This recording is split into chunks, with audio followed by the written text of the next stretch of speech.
Here's a little demonstration of this wind whistle and how to call in a wind.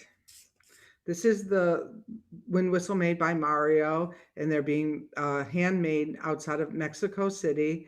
And it has, this was designed exclusively for the wind work.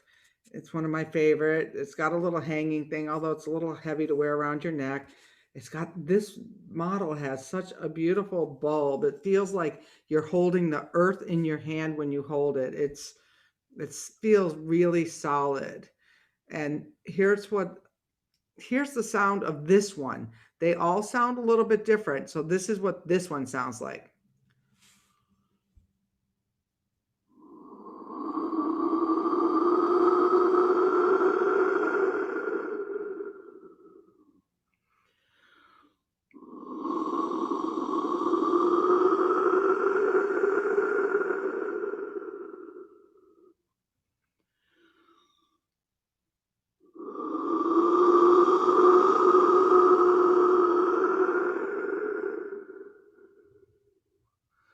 I play it by uncovering my hand as I express the wind, and I breathe in deeply,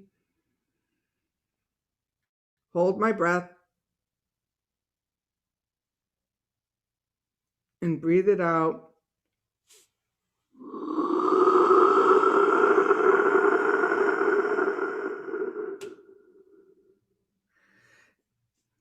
And this always brings me back to center. So this is the Mario wind whistle from Mexico.